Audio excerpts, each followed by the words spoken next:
Hello, good evening and welcome. Welcome to Rangers Radio. Joining myself up here on the panel is my close personal friend, Bridgeman. Evening, Bridge. Oh, good evening, Oxter. Can I say a huge good evening to yourself? And a right, great good evening to the boys in the lobby and to all the Rangers fans all over the world listening in.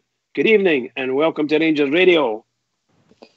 How are you, mate? If you the disappointment again being called off on Friday night, but you got your fix yesterday, Mr. Bridge. I went there yesterday. I'm just starting to completely thaw out. You know, it was bloody freezing, but thoroughly enjoyed watching my team. You know, and good mixture, particularly in the second half. Good mixture of youngsters in there. Very pleased to see them looking really good. I thought we deserved to win, but I didn't want to take it away for the young boys that we're playing against. Some of them were really good footballers. A couple of old heads at the back. But they looked apart, and you know they were playing long passes, short passes, playing through us, over the top of us. Some of it was quite good. They get through 1-on-1 3 times. They could have been 3 up before we knew it. How Foderingham didn't do himself any harm in his performance again coming out. Two great saves. You know? Yeah, 2 great saves, 1-on-1. Brilliant stuff. Yeah, no problem at all. And the young boy, McCrory, the goalkeeper, he only made one mistake, and that was, I think he was at fault, or partially at fault, for the one of the goals. He was far too far out and didn't know what to do. He left it caught out all over the place, you know. He just ran out, mate. That's all it was, you know. Shall we put that to a bit of adrenaline? That's all that is. Yeah, exactly. Caught up in it, you know. They will learn for that, the boy, and somebody like Gareth McCauley will take him aside and point out, look, let me get there, and then push him wide rather than just making it easy for him, you know? Yeah, I think you're right there. You know, but a useful training session. That's what I felt watching at Bridge. Stephen Davis at times pinging the ball about, looked as if he'd never been away. Defoe sniffed about, hardly moved. I think he'll be able to keep his strip for weeks and weeks. He just plays that centre forward role. The Buffalo was running everywhere and obviously made the first goal, Bridge. Yeah, I have to say, I thought both of them were, should I say, the Buffalo and Jermaine Defoe. I thought they were quite quiet. I thought that team played them quite well. We'd never had many chances, but yeah, he made one of the goals. The Buffalo, Morelos made one of the goals. I thought Defoe was involved in a lot of good play, because sometimes we had some good play, but in reality, I thought they played us quite well. And in the second half, I thought we played them quite well, to be honest. So as a Ichi Peachy, I think the manager will be delighted with the performance of both sides, to be honest. I think the manager's plans will have changed for the Friday night debacle. And what he was going to do and what he ended up doing would have been 2 different things, Absolutely, pal. Yeah, I think the manager would be delighted. I'm sure he mentioned it as well, that he's very happy. I don't think he could have any complaints, given the fact that how can we say it? Given the fact that his plans, as you say, his plans changed. 2 different teams, 2 halves, 2 different teams, which was quite incredible. A full team change, that's superb. And there's 21,000 or something there, so a quite good crowd actually. Excellent, mate. Excellent. I've got a 5 training session. People going along, and let's just say the weather wasn't inviting. Is that fair? Indeed, it was. You're right. You're right. So it wasn't. I think we've been joined by Fox. I think he's set up all his technical stuff. Ethan Fox, how are you, mate? Good evening, guys. All right, you all right there, mate? Aye, brand new. You're looking a wee bit, I don't know, a wee bit. Have you been doing a bit of swimming or something? You've been out? No, me. Fell asleep in the bath and shrunk myself a day. I'm now about 5'6". All right, okay. Brilliant. Foxy. Does that count as sleep in the bath? Does that count as 2 baths, Fox, or does that mean you'll have one next year and all? I will always have one in the January, you know. You're looking good, mate. You're looking good. What was your thoughts on yesterday? I didn't know what to make it and all. I didn't think 45 minutes for basically the first team was great. I know his plans had changed, as you mentioned, for Friday night, but I'd rather, if you're going to put out these players, put them out to really win and play the way you're going to play on Wednesday.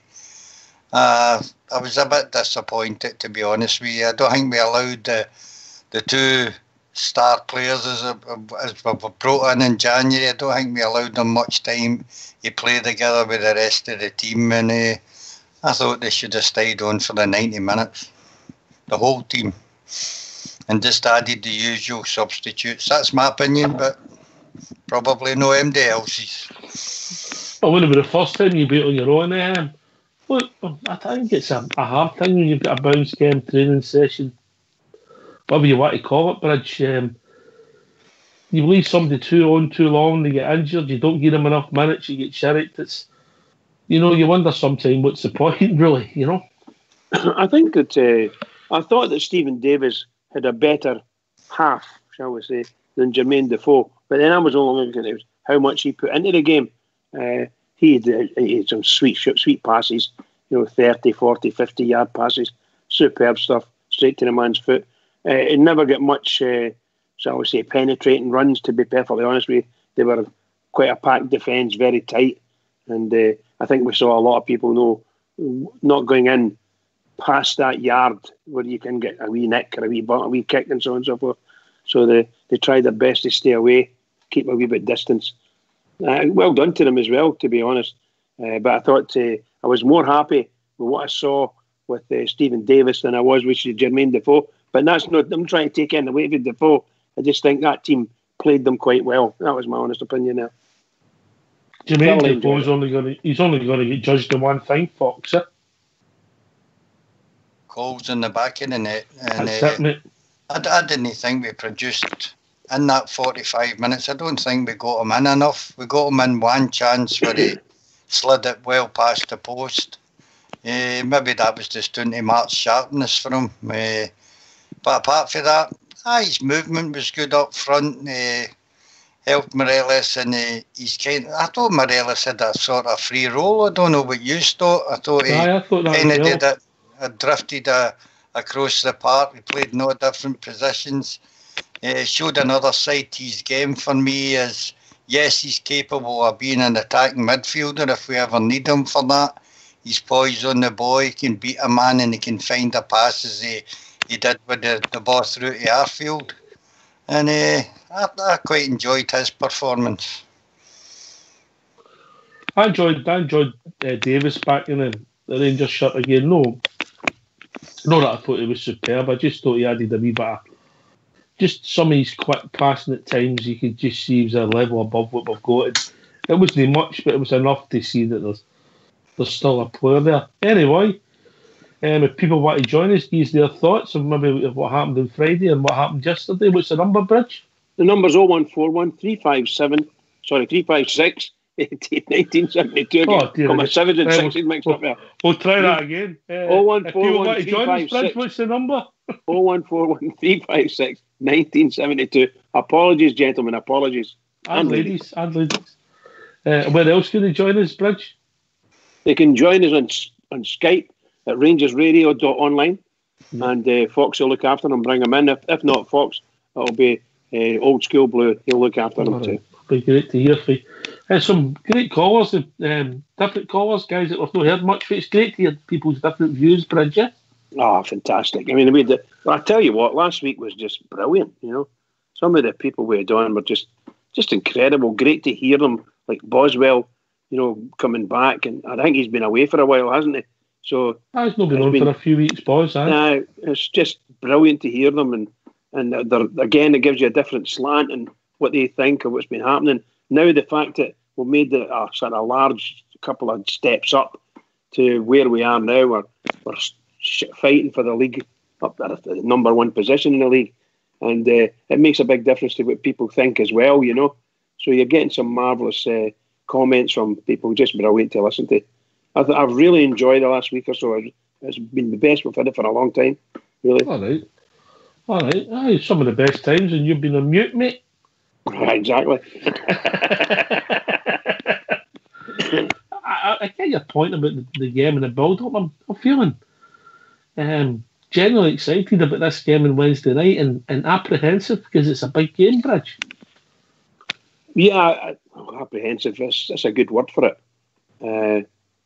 I saw the news tonight. News headlines on STV was that football-wise was Steve Clark saying that Rangers are paying for Jermaine Defoe. That's his, per week, and that's his budget for his whole squad per week. And I'm like, how does he know? How do people know? Why would another manager come out and say a cost against a player for another team? Why would they do that? I can't remember how much he said it was, and I thought, that's ridiculous. He mentioned the figure of 35,000. Yeah, but why would they say that? What's that got to do with him? What a player's on? I think Who's he would been telling him that? Sorry, Dan. I think what he'd be saying is how well he's doing with the budget he's spending, Fox. That's the point he'll be making there. Yeah. You there, Fox? Aye. Look, all this is just to bring up interest in the game, mate. A wee bit of controversy, something that gets the fans going. I don't think he believes half of the things that he states in the paper, mate. It's going to be a tough game, and for me, if we think we've got any aspirations to win the title, we've got to go there and beat this mob. And I'm quite positive in thinking that we will do that. I think we'll beat them at Kilmarnock, and people like him will just move on to the next manager who will come out with the same load of tosh. So it never changes week to week in the press. So come on, the Rangers, go out there and murder them. I love it. I just said a minute ago, when as far as I'm concerned, Oxdear and Fox, I object strongly to any manager of any team we play against in that league mentioning anything about players' wages.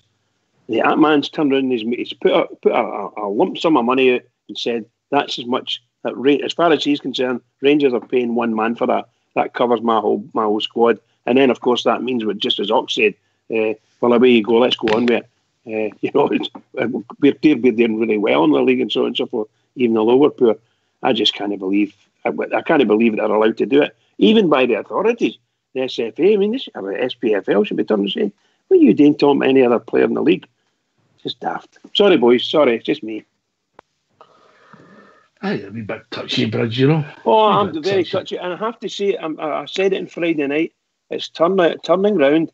The Rangers were involved in the decision to call off that game. There you go. That's what they're saying. Rangers were involved in it somewhere. So there'll be an investigation. We'll be fined £10 million or something. What Jimmy Bell says goes, Fox. Jimmy knows what he's doing. Jimmy knows what he's doing. Well, let's put it this way.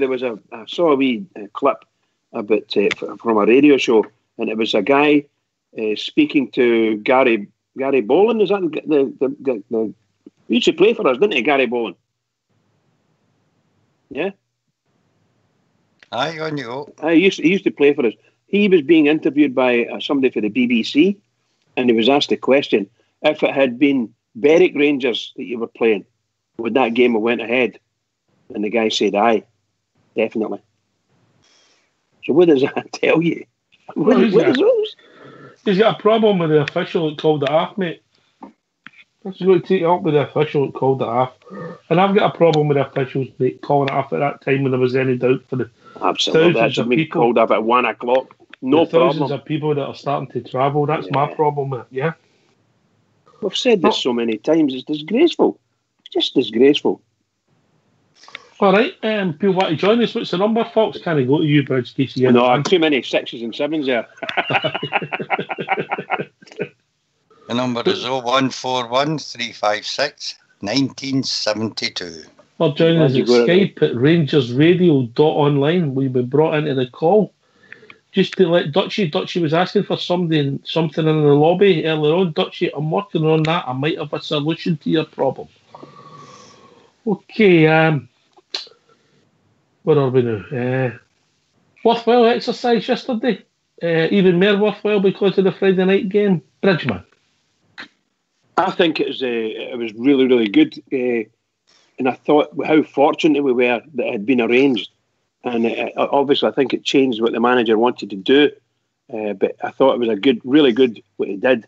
He put two teams out there.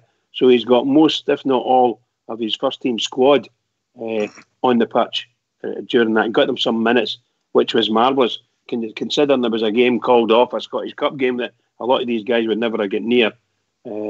So I think it was marvellous. I think well done to the manager, well thought out. So once again, we'll come out a wee bit high, and let's hope we can carry that down to next Wednesday, or this Wednesday rather, and pump them. That's what I want. Get there and pump them. Oh, you're past the mollicating now. You're onto the pumping then. You're into I think I want them to get mollicated. Let's put it that way. But I would like it to be even worse, you know. All right, so a pumping's worse than a mollication. Yes, that's the only way I look at it. A mollication's is a clean thing, you know. All right, Fox. Any preference?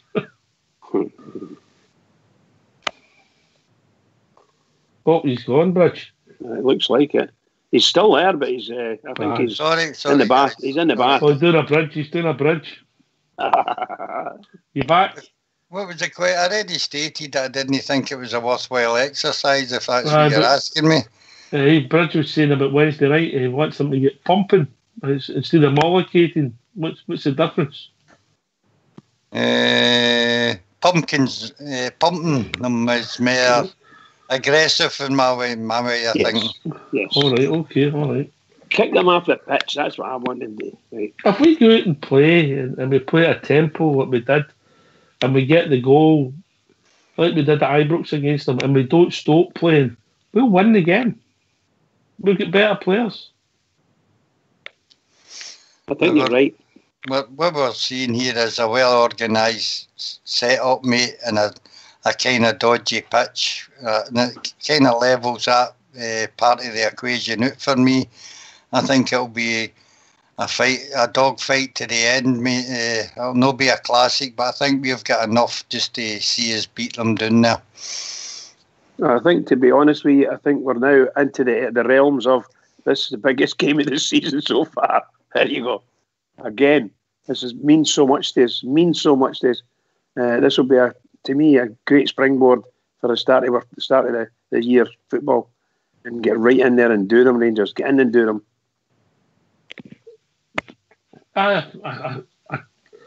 We've spoken about it often enough for the season. Big game. This is the biggest game so far. But if it keeps going and we keep winning, every game's the biggest game so far, Bridget. Absolutely, pal. We can make it like that. We can make it big and bigger as we go on. What you can't afford to do is to have a really big game, and then you don't do it right. You maybe lose or draw, and the next game's going to be huge, and you're only putting more and more pressure on yourself. We're looking for the pressure, to be honest, but from an easier way, i.e., we're the ones with momentum behind us. We're winning. We're gathering points. We're still there, and with a shout for this title. That's where we want to be. We don't want to be taking 3 steps forward and 2 back, which we've done sometimes. Not necessarily this season, but we have in the past. Yeah. We're going to it'll be exciting, Fox. Apprehensive. Will be interesting to see what the team is, what the formation is. Oh, without a doubt. I'm like quite a lot of people, mate, that have been reading on the forums over the weekend. I'm all for going with the team that beat Celtic, mate. I don't think we should just suddenly stop playing the way that we did against Celtic to fit our new signings in. Bring them in gradually. This is a tough game. The boys that played against the Tims, mate, know the league. They know how tough the league is. I would go with the same team and have them on the bench to change the game if we need it. But McCrory was banned. Was it a cup tie ban, or was it a league ban? He's not banned anymore, is he? Cup tie. It was a cup tie ban. It was cup tie. Yeah. He was cup tied, right? Okay. So it's okay. Well, he's available this week. Will Golston be fit, Fox? Are you assuming he is? They were just precaution with him? I think that's precautionary with him. Hopefully it is. I think what we've seen in that game on Sunday, kick about or no, how easy the big 36 young boy, 18 years old, was turning Worrell, mate. It was scary. But I think Goldson will return, and I like to return a Katic. There's something about Katic. He scores goals at set pieces, mate. I think remember his runs up the park yesterday? Remember his runs a couple of times? Aye, that as well, mate. He's the most agile of our centre-backs for me. And the reason he's good in the air at set pieces is he's young and athletic, and he can use his feet better to get into better positions to go and meet the ball for me. The rest of them tend to stone and jump wherever they are. He moves about the box and gets himself into positions. And he's a threat at set pieces. Whether he's a better defender than Worrell or what's the big Irish boy's name? His name escapes me. Macaulay. Is yet to be seen as he grows in stature. But I like big Katic, and so do a lot of people that watch the Rangers. There's a couple of the boys were running about us were saying that they were pleased to see him back, which I know a lot of Rangers fans are. And he, I don't think he did too much wrong. He scored a good goal, and unfortunately, sometimes when corners were coming in, he was more dangerous than any of their forwards. May I say that? Because the ball was hitting his head and things like that, you know. But no, he's a big fella. He gets cut out a lot. That's all. That might just be game, maybe match fitness, that sort of thing. With him. Needs game time. He looked enthusiastic yesterday, Fox, as if he was wanting to get involved to throw down a marker, which I thought was a great attitude, particularly at the start of the second half. Aye, he was trying to make himself noticeable, trying his hardest to get involved in the game. Nobody knows how. He seemed to have a wee fallout with the manager there for a wee while. Don't know if that's true or no, it's only what I've read. The wee bit of trouble back home as well. And he'll be keen to get back into that side. I don't think he's fourth-rate centre-back, to be honest with you. I think I'd play him in front of Worrell, although, again, with Worrell, he's been great in some games, big games, but poor in some of the smaller games. I don't know if it's lack of concentration with him. But Katic is here in a 4-year contract, and he'll get his chance to return to the first team for me. I think sometimes with Worrell, like saying the same in Sunday there, he was trying to play football while a man was on him, you know, backing into him. And he's got a weakness there, I think. He's not able to do that properly. And he didn't want to get injured, so he wasn't trying. To me, he wasn't trying a hell of a lot. There wasn't any lunges or anything like that, you know, that I saw. So I think Worrell was a wee bit weaker than he normally has been for us. I thought Katic played very well, to be perfectly honest with you, when he came on. And I thought Macaulay played very well. But that team were a very good, clever team. So they were neat and tidy. Absolutely, yeah. Decent football players, mate. I mean, are the champions of Finland?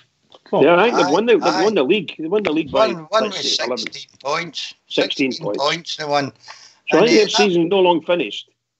That was a very young side they had out, and I was quite pleased. I was impressed with the big number 36. I think his name was something like Vertinen. The boy that was turning Worrell, young boy, 18-year-olds, that boy very is. Good player. Yeah, very good player. And there's talent about in Europe if you know where to find it, and if you're good enough at progressing them, you know. Maybe this is how the game was played, Fox, because there might be a tie-up. You might be building relationships with the club. There was another young boy came on. I think it was number 24. I think he had a good game as well. Neat and tidy on the ball. We attacking midfielder. I quite liked him as well. The fullback, I think it was a right fullback. Looked good comfortable on the ball. They're doing well for a country, mate. That if you show any sign of ability, you're off to the bigger leagues. So a lot of young players in Finland get the chance very early. They show their wares in the first team, and I was quite impressed with a few of them. Scored nice. 2 good goals, Fox. Neat and tidy, Bridget. Yeah, absolutely. The 3 times remember the that days boy... when they shouted, "Come in, number 24." It was a That's road it, boat. yeah. Well, everybody Andy that was watching the game, certainly at a certain angle, they could see Worrell was in trouble every time the boy was challenging him for the ball. Worrell got himself in a wee bit bother. But taking away the couple of times they've got to get past him, Worrell did no too bad. I'm not going to complain too much about him. But that young boy, very, very good player, Foxy, you're right. Really good player. Big tall fella too. I thought he was about 6'3", 6'4", you know. So really good player, really smart with his feet, and brought other people into it. But some of these guys in that team were very, very good. Very, very good. I mean, really they'll be in the European Cup qualifiers, that team, mate. You think so? Yeah, of course, they won it. They won the league, yeah, of course. Well, I think they go straight in. I'm not 100% sure the way they work it now, but I would think they would. They'll not go straight into the group stage, the qualifiers. Yeah. I think you'll see a lot more of them. But let's be very honest, our 2 teams weren't playing full tilt football.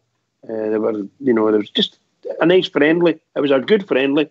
And the only person I saw get injured was Barisic at the end. And I don't think it was even injured. I don't even think it was injured. I think he was complaining of hurt himself or something. You'll need to ask him if you want to know the answer to that. I heard the manager say something like that. I'll tell you what, now that Fred just said that, get yourself on mute and we'll hear from the manager, Stevie G, OBE, about his thoughts on yesterday's game. Stephen, how beneficial to have that game this afternoon here? Well, we'll see. Time will tell. But I think it was important to get some match minutes into the players. Obviously, we've had to change our plan after the Cowdenbeath game getting called off. So my initial plan was to go strong against Cowdenbeath and then give people more minutes today. But obviously, with that game getting called off, it was important to play 2 teams and make sure that everyone got 45 in the system. Perhaps not the most important thing from today, but what did you make of the overall performance? I thought first half we played some really nice stuff. We played some really good stuff going forward, created some decent chances, should have scored a few more goals. I was slightly disappointed in us out of possession, but I'll give the players one. It's a friendly. A lot of them are already thinking of the important games in the future. We had a really tough session yesterday. So I can accept them being a yard off today. I thought we were a little bit late in the press, a little bit weak in the tackle, but to be fair to the players, they don't deserve criticism on that, if you know what I mean. And for Davis and Defoe to come in and get some minutes, very good for them. Yeah, of course. Them players would have started the game against Cowdenbeath. So obviously it's great for them to get a feel for Ibrox again in Stephen's case, but to get 45 minutes in the bag, they haven't played much football of late, so that 45 will do them the world of good. And in the second 45 minutes for Stephen Kelly, Jordan Houston, Robbie McCrory and later Cammy Palmer, and all did well. Yeah, that's the opportunity that today presents, for me to have a look at the younger lads. They've been playing really well for Graham Murty and the lads down in the academy, so it's very important that first and foremost they get the opportunity and that they take it, and I thought they all did okay. Borna going down at the end there, is there any concern over him? I don't know, you'll have to ask Borna. He had me worried because he tapped the floor about 55 times, but I'm not sure, you'll have to ask Borna. He looks like he's moving okay now. And into Wednesday, a huge game to restart the Premiership season. Yeah, I think you'll see a lot more intensity, a lot more purpose and energy about our performance on Wednesday, because we'll have 2 really light days now going into that. Yesterday we hit 6-7k in a training session and really pushed them because we wanted to get game distance into them over yesterday and today, and we've managed to do that. So we'll come off them now and hopefully we'll be full of energy, intensity and aggression come Wednesday, because that's how I like to play. All right. We're not getting too carried away, very honest as usual, Bridger. When he says about 55 times, he's got 55 in the brain. I also think he's a wee bit fed up with Borna, I seems to. Well, yeah. I don't know whether the last time he was injured, that he was coming back from injury, again, he came away with something like that, Well, we'll need to find out. I don't know. I've not asked him worse to that effect, And yeah, you're right. It might be, I don't know whether it's maybe a prima donna type thing, But I'm sure he'll get it sorted out. And he did say at the end there, he seems to be moving okay now, so that might be all it is, Again, I thought he had some marvellous touches and runs, and I thought the young boy, what's his name, Middleton, I thought he missed an absolute sitter, header, at the end there. I thought he deserved a goal. A couple of times he got through and he just couldn't get the ball. Aye, should have hit the target. Control. Should have hit the target. Aye. Yeah. It was a rare move as well. The young boys, mate, Fox, the young boys, done very well. Didn't look out of place, playing in important bits of the pit, right back, centre midfield. The boy Kelly in beside McCrory. By the way, McCrory, still a young boy himself. I thought he was excellent yesterday. Aye. Young boy Jordan Houston did an able job at right back. He's probably the one that's tipped highly to join the first team squad as cover for Tab if we don't get that American guy in. The other young boy, Cammy Palmer, I've talked about before. I've read loads of good stuff about him. Still a young midfielder. And the young boy Stephen Kelly has also been training with the first team for a wee while now, and he looks a prospect as well. Neat and tidy. Talking about people at Neat and Tidy, we've been joined by George Logan. Evening, George. How you doing, boys? You all right? All right, mate. Yourself? Aye, all right. Looking forward to Wednesday now. Yesterday was just a glorified training session. Like you were saying earlier on, it was good to get the guys a wee run out after Friday being called off. But for me, it was just a glorified thing. Wednesday night's massive in the Ox. It's not going to be an easy game. The guys have got in. By the way, see what you were saying, there was somebody saying earlier about him saying 35 grand covers his full wages. He's ever right in saying that, because I was saying that, and I think our manager said it as well when we were coming up against the Spanish teams and the Russian teams and that as well. It just shows you where they are, Ox. And I don't think, I can't beat them in the cup, but since he's went there, I don't think we've actually beat them there. In the league, I don't think we have. So it's a massive, massive game. Play our strongest team, as strong a team as we can possibly do.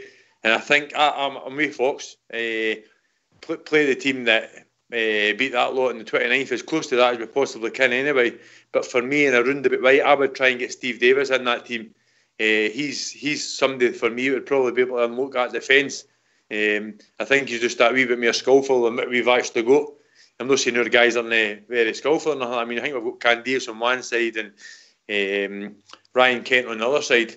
If we've got maybe Steve Davis through the middle or Scott Arfield through the middle, I think it'd that wee bit more chance of breaking them down. It's a massive game, Ox. This is the 29th and that goes out the window now. It's all about the Wednesday night, and he'll have them right up for it's going to be a right hard game on that surface. And with Fox, what he said as well about Defoe, I'd probably leave Defoe on the bench for the last 20 minutes to see how the game is going, last half hour and see how the game is going, and then bring him in. But I think they're going to be right up for it. He's got to have them right up for it. And by the way, let's be honest, he's done a great job with them, to be honest. Right, well, you can.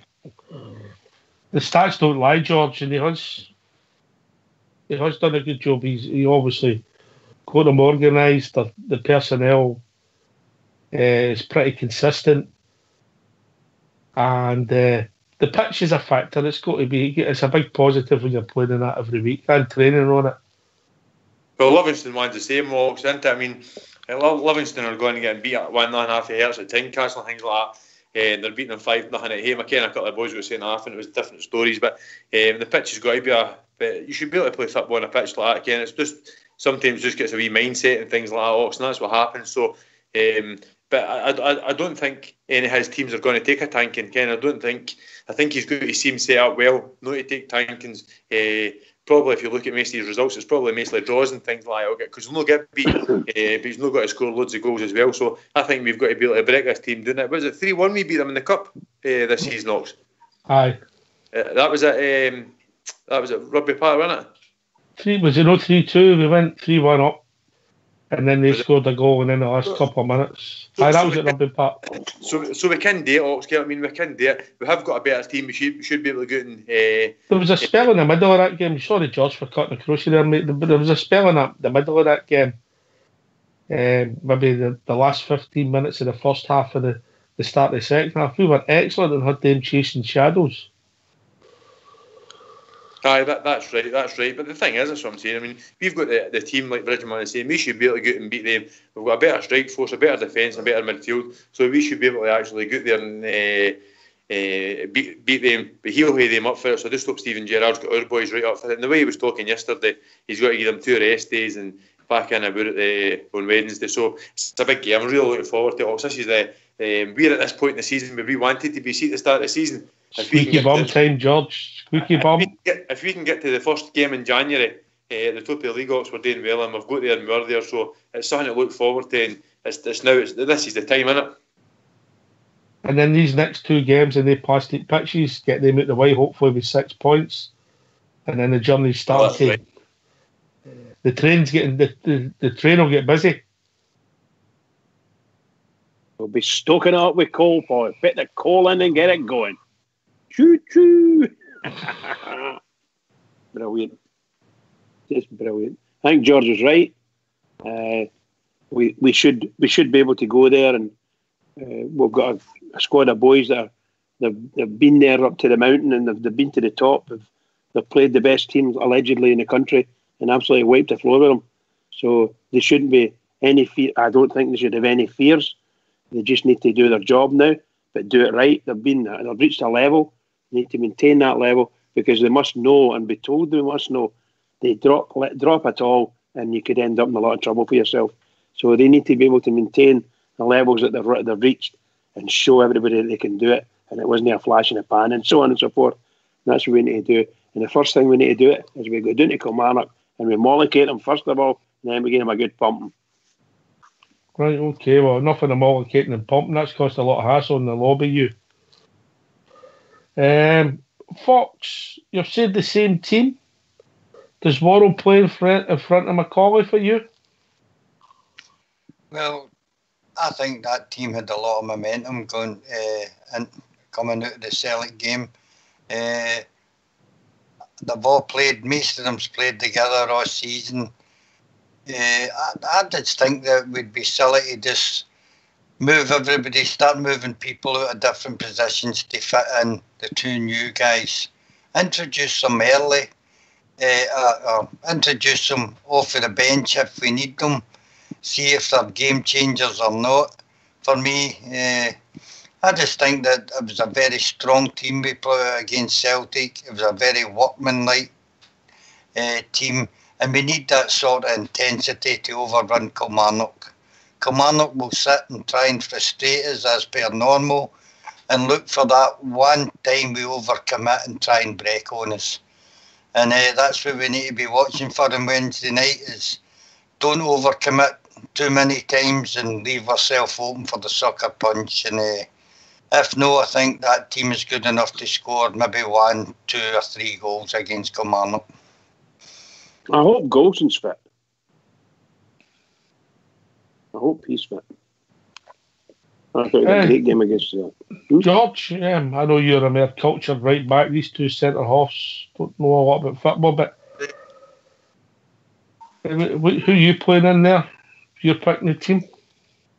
Well, for me, I mean, I think I like Big War. A lot of people didn't like Big War. Like, he's got a bit at Livingston. I thought it was a bomb scare as well. And I've tried to defend it. I thought it was excellent against that lot. Like you were saying yesterday, he looked a bit off the pace and a bit just unsure himself, to be honest. But he's a young laddie. But for me, honestly, I mean, if see Macaulay and Golson's fit, he'd probably play Macaulay and Golson. That's probably our 2 centre halves. And then you've got your left back will be Andy Halliday again, if that's back to Andy Halliday, and then right back you've got Tavernier again. So that's where I would go. The midfield's the one. I mean, do you go with 2 up front? I don't think he'll go with 2 up front. I just can't see him doing. I think it'll be. I think it's Alfredo's got the jersey. I don't think you can take it off the lad, to be honest. Just the same as young McCrory's got that jersey as well. We were saying so. Look, we've got a big squad now. We've got people to choose for. I would like to see the team for Wednesday and then the bench, and you would like to think this has got to be one of the strongest benches we're going to have to be able to change a game, Ox. Yeah. I mean, I'm struggling to put up an argument. It's just that how do we get Stephen Davis into the team? That's the thing that would go against having the exact same team for me. But they played well. They played well with a great attitude, and hopefully there'll be enough to get us through again. You're four in the midfield, Oxford. It was or five in the midfield. Sorry, you got Ryan Kent on one side. I think the lad he's got to play. Candice on the other side. I like Candice as well. He's a workhorse. He's one of the guys like you always talk about. He's one of the guys that is probably a consistent 7. He's never an 8 or 9 or a 10, but he always tries hard. He plays well. The right midfield with Tavernier at right back. I think Arfield's got to play as well, because I think Arfield's probably he's probably our top midfielder now. Ryan Jack for me probably got to play as well, and McCrory. So can you take one of the guys out of there, or one of the three out there to fit Steve Davis in there? I don't think he will walk, but I just think Steve Davis has got a wee bit more skill than the 3 guys I'm talking about. So would you try and get him in there somehow? Well, I think if it's gone with the Celtic game, you drop McGregor. Yeah. Sorry, pal. On you go, Bridge. I was just going to say that I said on Friday night, and I stand by that. If it was me and I was picking the team, I would pick them as close. This is what George said, as close as I could to the team that played against Celtic. In fact, the whole squad played against Celtic, and I don't know where he would. I don't know whether I would want to play on that pitch, whether I'd want to play Jermaine Defoe and Stephen Davis, and I don't think I'd want to start with them for sure. But give them a 20-minute stint, depending on how we're playing, because it's going to be a war down there for sure on that pitch. I'm sure of it. So I would try to get as close to the team that played against Celtic, because the boys played really, really well. And at the end of the day, it's the last league game we played. So, it was a great performance by them. And as you said there, McGregor had very little to do, really, in that game. But I thought our defence played quite well. So I'm hoping Goldson's fit. That'd be really good for us. And you could play either Worrell or Macaulay. I thought Worrell had a good game against him, so I would still play him, to be honest. Let him go on and do it. Gives him the confidence that the manager's behind him. The midfield, well, to me, the midfield played really, really well. McCrory, Jack, and Arfield, fantastic. The 3 of them were brilliant, and the 3 up front were just outstanding for me, just outstanding. So there you go. That's what I think, as close to that as possible, and let them loose against them and see how they got on. Well, yesterday, did you get the impression that Ken and Morelos had 3 roles? I think they were swapping about positions quite a lot. I thought, but I did think Morelos got the free role, if you know what I mean. He was travelling all the way across, just in behind the full mate. But I want to ask Bridge a wee question, if you don't mind. What sort of formation do you think we played in that first 45, Bridge? 3-5-2. I get wee feelings of that as well, but when I looked at it, it was maybe more towards a 4-4-2, but was he trying to disguise that he's going to play 3-5-2 on Wednesday night? Was he just trying to disguise Flanagan as a player? Well, see, when you looked at it, at the back most of the time was Flanagan, Worrell and Halliday, mate. For most of that I think time sorry, they were on the back, you know. I think, in all honesty, it was a 3-5-2 he was playing in the first half, and I thought it worked quite well for a wee while, because there was very little cover when that big fella roasted Worrell for a couple of times, and he got straight through, and some of their passing was very good. But one of the problems was it exposed Tavernier, or left Tavernier up the pitch, and he couldn't get doing any defence. Well, he didn't look as if he was doing any defending, let's put it that way.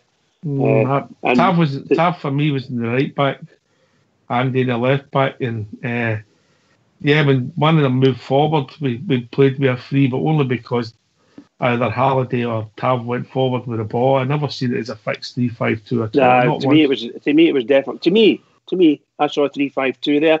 I thought it worked quite well for them, to be honest. But obviously, I've said this before. we're getting there, but I don't think we've got the quality to play. We know the quality players to play 3-5-2. You need to be good at it. You need to be good at your game. I thought Flanagan fitted in not too bad. He's tough. He got a few, shall we say, good tackles in close, just not long after the start, and looked as if he won his position. And I don't think he was the worst man in the park by any stretch of imagination. So I think it was a good game. Like as I said, there was no great tackling. There was nothing really in the game, So we scored, they scored, we scored, they scored, And then who was going to score the last goal type of thing? And I think it was quite a good game, quite an interesting game. But to me, it was first half 3-5-2 for me. That's only my opinion. Well, we'll see it differently, George. I thought that as well, to be fair. Hawks, I thought it was a 3-5-2. I mean, talking about a 3-5-2, would you? So that would be for obviously Halliday would play at left back, for example, Tav at right back, centre half, and then your five in midfield. Would Davis just play after the striker then, or would would you call him Arfield just play after the striker then if you're playing a 3-5-2, or would you actually play with the two strikers? I mean, there's a few options to do there as well. I didn't think Jermaine Defoe will start a lot of games. I think he'll be an impact guy that'll come on and he'll not play a lot of 90 minutes for us anyway. I think he'll play the first half and the second half in a lot of games. And I think if it was going to be that way, a 3-5-2, you'd probably have the five in the midfield with maybe possibly Arfield just behind Alfredo and Steve Davis in the middle. Try to break down the defence. I think that'd be maybe a way to go. That's what Bridgman's been saying for 4.5 years now. Maybe that's the time to do it now.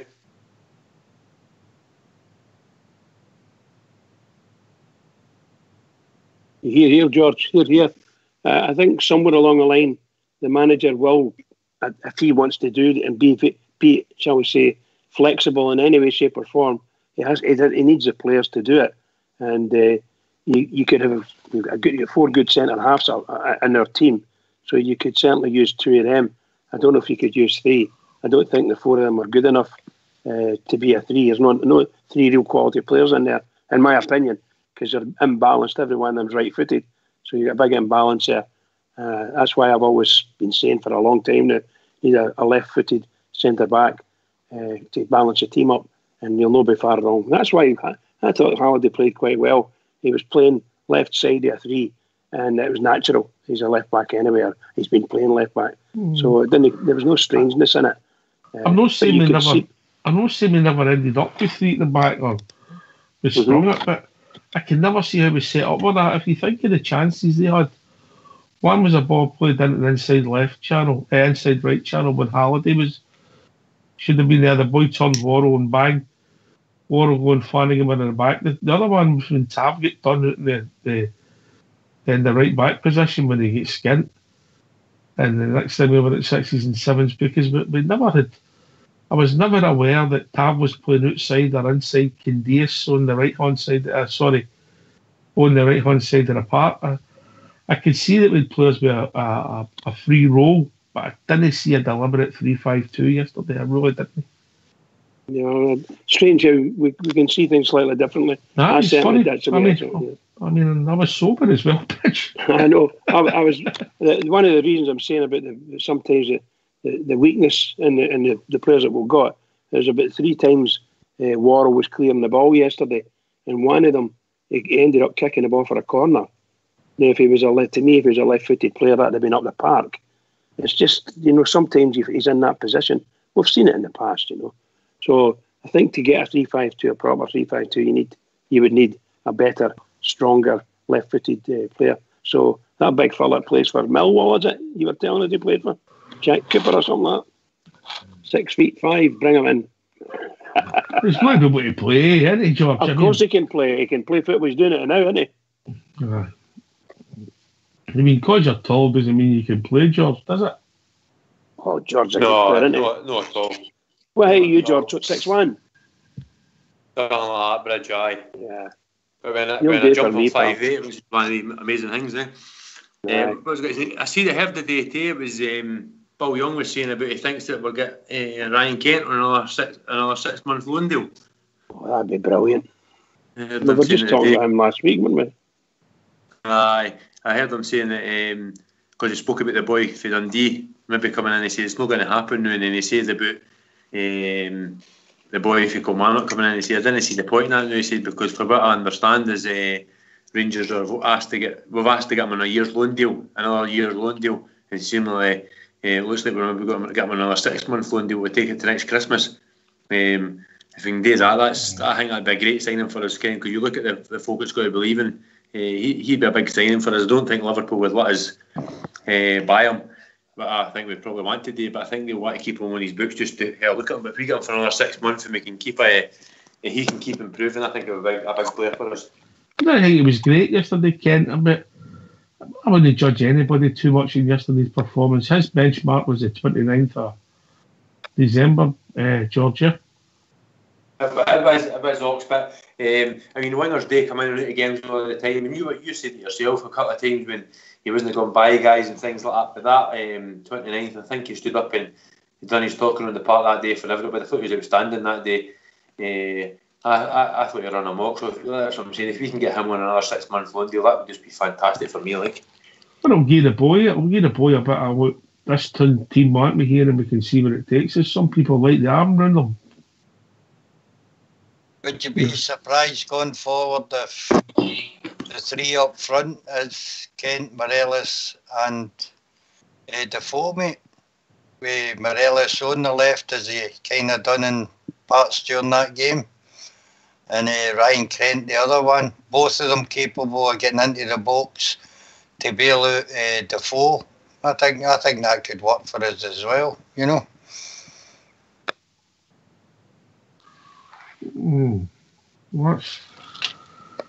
I think there's going to be times when we're going to have to set our stall up and be really positive and win games. And when I say win them right for the off, because we could get ourselves into a situation if this gets tighter, a real squeaky bum that it's not just points you're needing, it could be goals.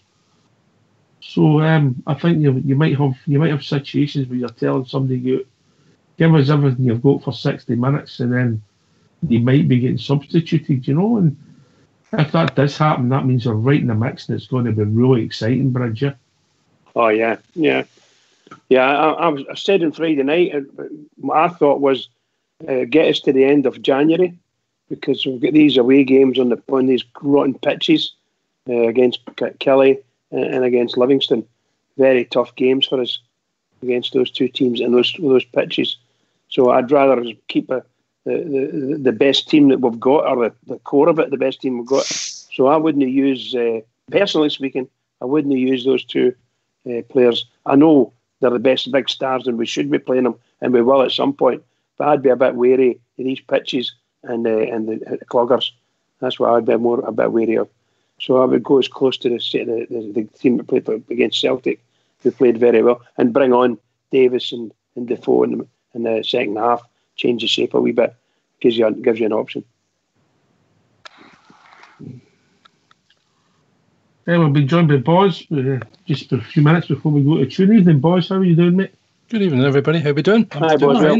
All right, mate. Did you happen to catch the ball game yesterday? I did indeed. Or the training session, whatever. I think it was a kickabout in front of a lot of people. Mm-hmm. But I thought we looked. I was more interested to see the kids in the second half, and I thought they were pretty good. I thought Kelly was excellent. Neat and tidy. Yeah, you can see the progression, and it's what we'd been talking about before, is that there needs to be a progression from reserves to first team, and Glenn Middleton is the kind of benchmark for all of those kids now. And so I was really glad to see him come on. I thought he was excellent when he came on. And I didn't know. I just thought the goalkeeper kind of disturbed me a little bit. I felt he was a little bit rash and impetuous coming off his line like that and then getting done. And I don't think Joe Worrell really helped him at all either. But these things happen. It's a bounce game, and thank goodness it didn't really mean very much. But I think we've got to be fair. I don't think we can blame Worrell for the McCrory one. He was no. Yes, sorry. But the McCrory, was it? Yes, Macaulay. But of course, he's getting done because of his pace more than anything else and his age. But No, the goalkeeper should have just stayed where he was, and there wouldn't have been any danger. Over enthusiastic, boys. Well, these things, he's just youth. Exactly. It's probably the biggest crowd he's played in front of, I would have thought. Maybe, aye. Because he's been at Berwick, hasn't he? Aye, the boys meant to be a goal. Let's just. But, I mean, that was about it yesterday. I don't think they had much in the second half. No, nothing at all. Can I ask you a question, bros? Indeed, sir. We've seen our young boys, some of the best of our young boys on the park yesterday. How do you think they compared to the Helsinki boys of the same age playing out there yesterday? Well, I thought their guys looked pretty good at all. There was a 19-year-old out there. I can't remember the boy's name. You see the stature of that guy. Looked really fit. Good physique about him, good build about him. I thought all of their players looked really good, comfortable on the ball, good passers, good at taking the pass, good at making a pass, and good at taking a pass, making good space. But of course, there was no real pressure on anybody, so it's difficult to tell, isn't it? Really, but I felt it was all right. And look, it's what it is. It's difficult to tell. It's so difficult to tell. But under the circumstances, it's the biggest crowd that a lot of our kids have played in front of. I don't know it's the biggest crowd that their lads have played in front of, because I don't know that they get a lot, but they play in Europe, don't they? I think the ground holds 10,000, mate. Yeah. But then, it depends who they play in Europe, doesn't it, as well? But no, I mean, just a friendly. It's hard to make any kind of value judgment that makes any difference to anybody, but it was, as the boss had said, it was just about getting minutes into players and keeping them ticking over. And I think from that point of view, I thought we were pretty good. But lovely ball from Morelos for Arfield's goal. I thought it was a cracking little ball through, and Steve Davis's ball to Morelos was lovely as well. I actually enjoyed Steve Davis's sort of cameo yesterday, mate. I really did. It was that kind of calming influence. We've had a bit over the past 6 months. It's been a bit harem scarum in there sometimes, but he's that, just calm down. There's no great pressure on anybody, and he can make the passes. You could see him making his 50-yard passes. I thought he was excellent yesterday. Just so calm. Boswell, when you were speaking about the young lads who were playing in the opposition, I thought they were very good. And when they made their substitutions, it's as if they were the same people that come back on again. They were really good. They were passing such lovely stuff. Really nice. Really nice. It was great. I think it's great experience for the kids to play in front of 20,000 people. That's what I think they take from that, is that's how you go on. It didn't mean anything, but it means something in a psychological sense, because they know what it's like to play in front of people and, get the odd bit of abuse for not doing too well. But, it's just all part of their learning and their schooling. Yeah, I enjoyed it.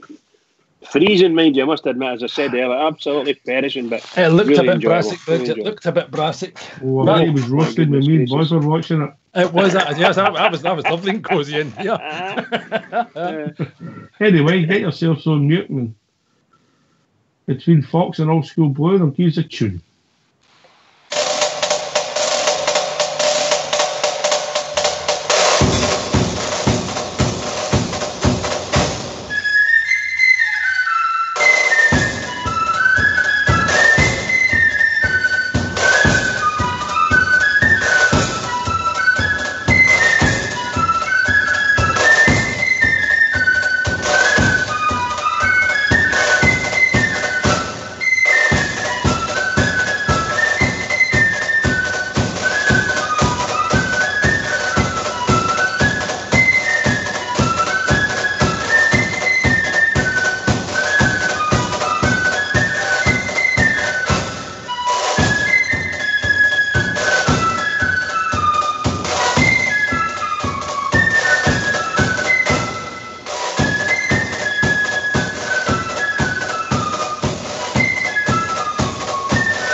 marks out of 10, George?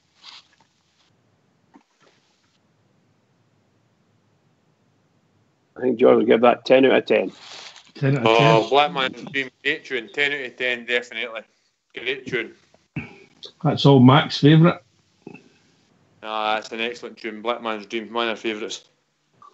First time he said it, I thought it was one of Mac's fantasies, then he had to point out it was a tune. Are you back with us, boys? I am indeed.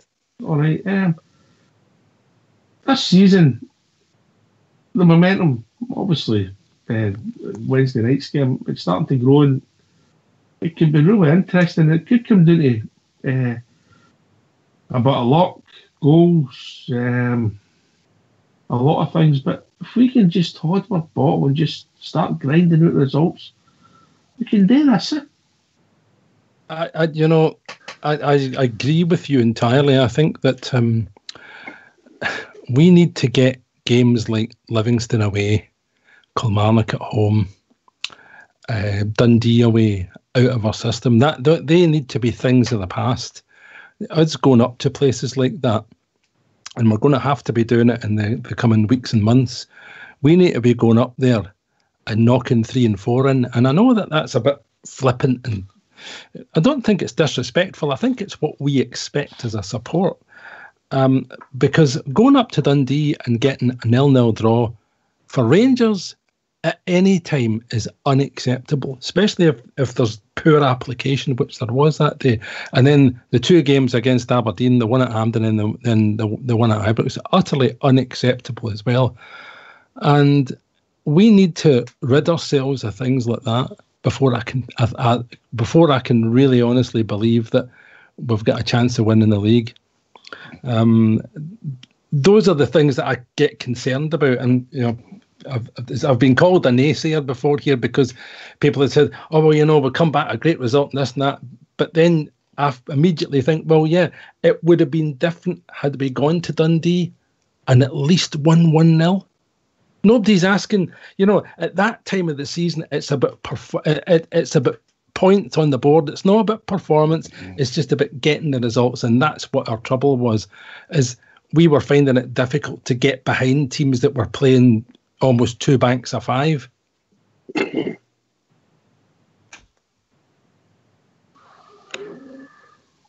you know what, again, I think the Livingston away, I think you mentioned that. I think George mentioned that earlier on. Yeah. The one that really disappointed me of the piece, bizarrely, was the Dundee game, and I'll tell you why. It was Ichi Peachy. They scored the goal, one of my all-time favourites. And then we got the free kick. The boy gets sent off. We get the equaliser, and you're thinking, this can be anything you like. Yep. And they just flat, really flat. That really disappointed me that day. I mean, who's to say there was a lot of harsh words spoken in the dressing room that day, because Stevie G was not a happy man at the end of that game either. And plus the Aberdeen game as well, the semi-final of the Cup, we never turned up. We were completely anonymous that day. And it's things like that I think we need to hold on to say, look, that's where we don't go again. But the game against the Celtic is where we do go, so we can see the 2 extremes of where we were last year.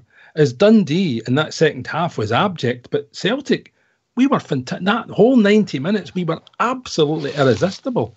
And that's where we need to be. Because, make no mistake about it, on Wednesday night, Kilmarnock will fancy it.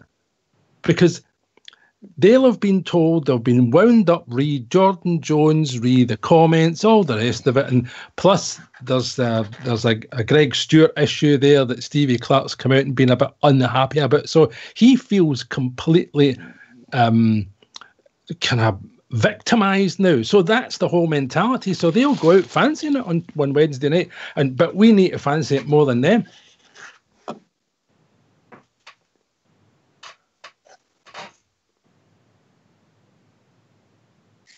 I've got to agree with what you're saying there, boys. Well, that's 100%. It's all well and good beating that lot on the 29th and everybody feeling great about it.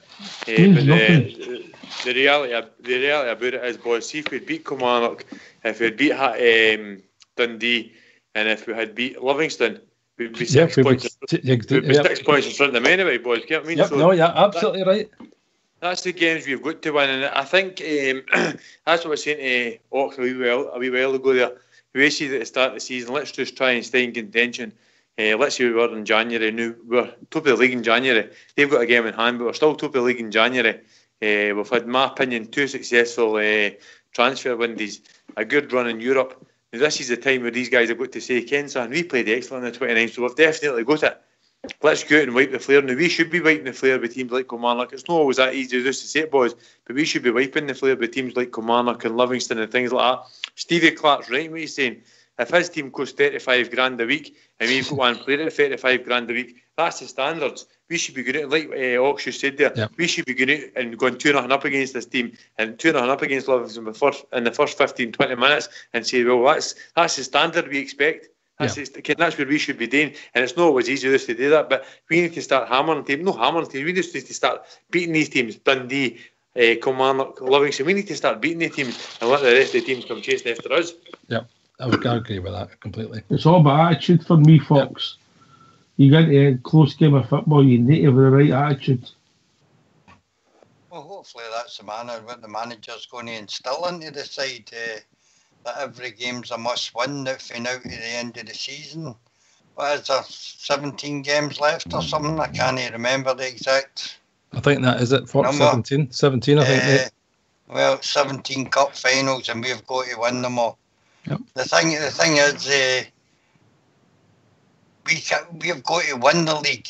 We're not defending 3 points. We're not 3 points clear, but we're defending the league. We've got to win it. And to win it, you need to win the games. Regardless how you win it, just win it. You know?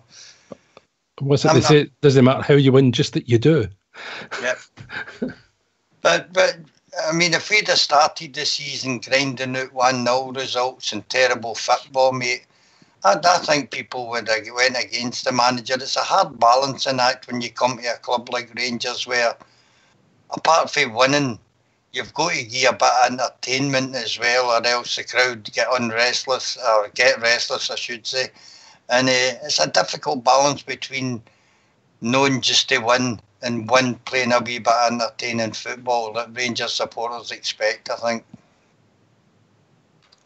Is that not one of the problems that we've got, is that we're such a highly demanding support that it isn't just a question of, 1-0.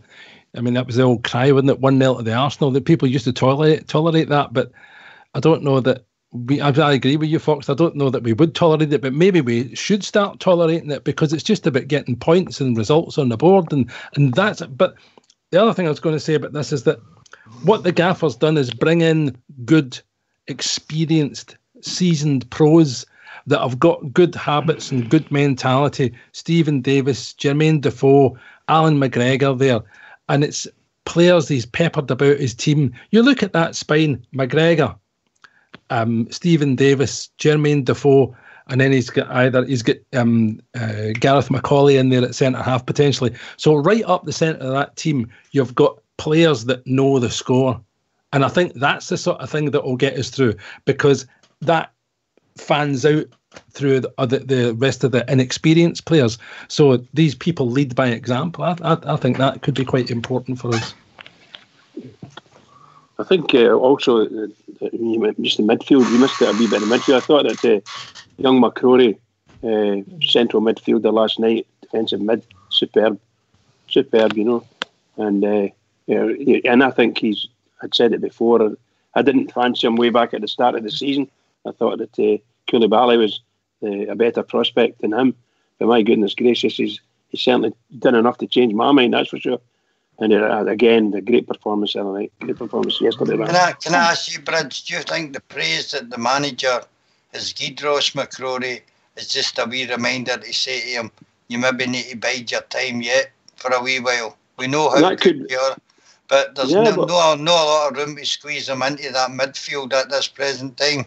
No, you're absolutely right, because it could run a 4-3-3 with Stephen Davis in there, for instance, but not. It would maybe push Ryan Jack back into defensive mid and then give Stephen Davis the free role, in the central area there. No problem. But I think the manager's got some good tools to use there. And somewhere along the line, he'll make the right moves, and we'll all enjoy it. We will enjoy it. I just think that I was getting asked the question the other night there, and I couldn't do anything other than tell what I felt. And I felt that McCrory has been, last couple of games he's played, outstanding. Definitely outstanding. So, and you can't see anything else for the boy but him going on and on and on. I mean, I think one of the boys said he was going to be a future captain of Rangers. Stephen Gerrard said that season. I'm saying, I think one of the boys on here said that last season as well, Yeah. Mm-hmm. And I was thinking, where did they see this from, Yeah. I'm delighted. It's me. It's my legendary chair. It's still Nick. I still haven't done anything about it. It's my legs. It's my knees. Actually, it's my knees. It's my knees. I think that unfortunately, Koulibaly hasn't really seriously kicked a ball for us since he's come back from his injury bridge. Enthusiastic runs about, and then that's it, boss. But as you had said to me before, anybody with a stand can come on and run about a bit. But I think that if you're choosing between Koulibaly and the young Ross McCrory, I think young Ross McCrory looks excellent. Yeah. But unfortunately, Koulibaly was good for the first couple of weeks. Then he got that injury and he was out for quite a period of time. And I think that really affected him. He hasn't actually done anything, Boswell, that sparks, the tackle he made in Europe, and everybody not everybody, but a lot of folks stood up and said, my God, that was fantastic. I wish somebody could do that all the time. And that really lifted him up, and he was playing really well for us. And he came on, he was playing yesterday, and I don't think he had any great impact on the game. But not trying to take anything away from anyone yesterday. It wasn't the game to be a big star in. But I thought when McCrory came on in the second half, he saw a different version of play. It was just Cambridge, I think. It was just calm, and that, just like Steve Davis was in the first half. It's just this. I was just going to say that they're very similar to Davis. Yeah. He was a leader in the young boys. Davis. Yeah. No, sorry. Sorry, you go, Brad. Sorry, mate. No, I was going to say Stephen Davis in the first half. He must have pinged 3-4. Oh, cracking balls, Bridge, yeah. Cracking balls, diagonal. 55-yard Fabulous stuff, and heavily involved in some of the close passing up near their defence. But I think their defence was very good against us in that way. They managed to cut a lot of it out. But the ball to Morelos was excellent. And Morelos to Arfield, there you go, put it away. I thought, I was wondering if Defoe was expecting the ball to cut back for Arfield. Give me it here, I'll just pop it in the net. And that was an opportunity for him as well. But he took the ball well, took a goal really well. Yeah, good goal. I thought Candias took that goal well as well. Again, I think someone could big Lafferty, I think, was waiting in the pass for Candias, but no, he says no, I'm putting it away. Yeah. And smashed it in. Good stuff. I like Daniel Candias. I always think he gives us 100% every game he plays, and he tries.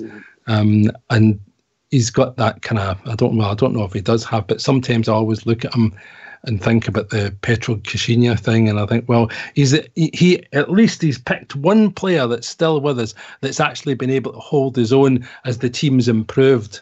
Yeah, that's the truth. Well, Glenn and Papac. Yeah, well, yeah, Papac, your regular 7.5 to 8 every week, and it really is.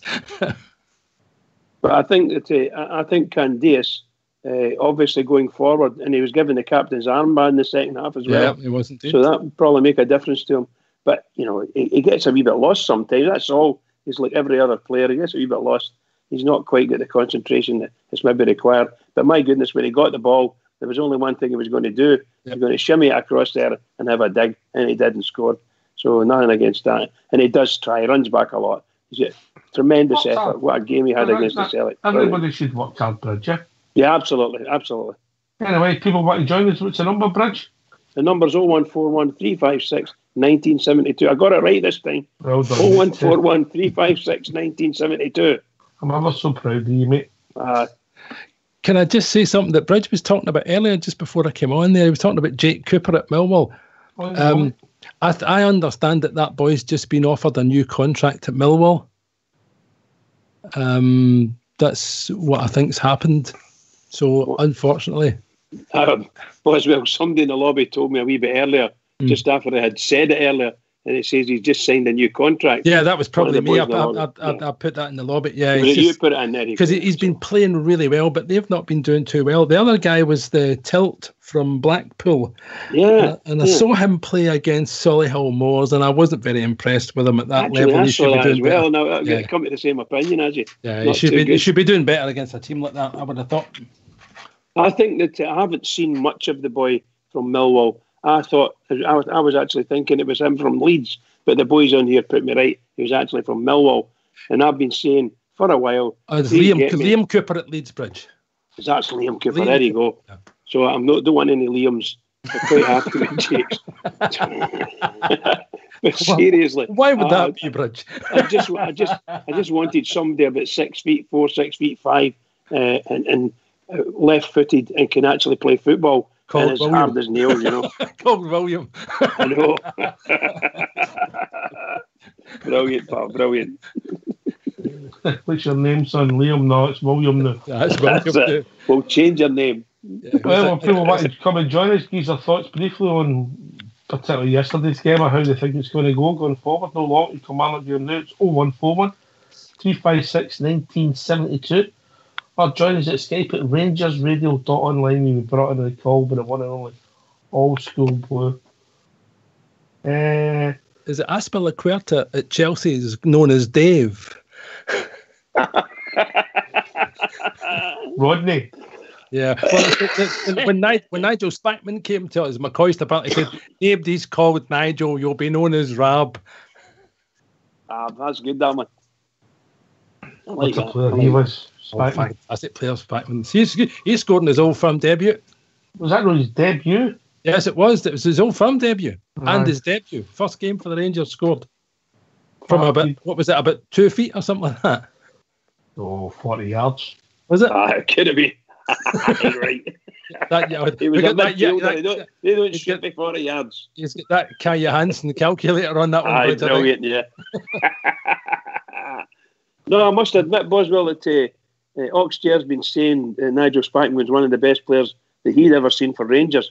Played some super stuff for him. Super stuff. Good player. Just a steady 7. I think he'd have stayed longer if it wasn't for the 3 foreigners rule that came into play there. Yeah, I just thought that whole time, wasn't it? Because he was only with us for, what, 2.5 years? You couldn't say he was a legend, but when he was there, he never let us down, you know? No, absolutely. Ray Wilkins as well. Same sort of, always a top performer, as you say, never ever let us down, always a 7 or an 8. Sorry, these guys were the guys that your knees. But these guys were the guys that all the rest of the players could look up to, and aspire to be, shit type of thing, you know. And Wilkins was a master at the game, wasn't he? Absolutely fantastic. Yeah, great loss, Bridge. Great loss. I find, a man with such humility as well. What age was he? 18 or something, Boswell? Was captain of Chelsea or something like that? 17, yeah, 17. 17. Oh, yeah. Unbelievable, And, unbelievable. Just an ordinary man of the people, but every time he spoke about the Rangers, Bridge, he always spoke with great passion and great affection about the club. And I think that it's one of the things that we always look to is people who have come to us, they end up falling in love with that royal blue jersey. Everybody. I don't think the only person I can think of that left with any great bitterness would have been someone like Jan Bartram. Everybody else has got nothing but good things to say. I think they fall in love with the crowd, you know. I think the passion the whole of the thing, crowd. Bridge, and it's the whole package, isn't it? Just amazing. They boys who were, I think you said it a wee bit earlier, they boys that were playing yesterday, maybe they certainly don't have 20,000 in their stadium. But I mean, they were look at our stadium as all the top decks were all empty, and the 20 still get 21, 22,000 there. Yeah. Quite incredible, you know. Yeah, for a Sunday lunchtime game, it's freezing, and there's nothing to play for. Oh no, but see, Rangers supporters would turn up and watch Rangers playing a car park. Yeah, by the way, if you got a wee sunny day there, you could easily fill that stadium. Truth be told. Aye, but it's January, Bridge, and it's Glasgow. So there was so many guys taking their kids, their wife and kids on yesterday. Tremendous to see. Tremendous, you know. But that's when you do things like that. You take the kids and you get them into the habit of going to see the Rangers. It's Subway, and sometimes you get some choice. Some of the guys are quite choice with their words. when they're saying things about other teams and things like that, you know. You're joking, Bridge. Is that going? This week, this guy's there to meet his two boys, and the older boy laughed when he heard this guy saying F and this or whatever, you know. And then he even says, "What was that man was saying, Daddy?"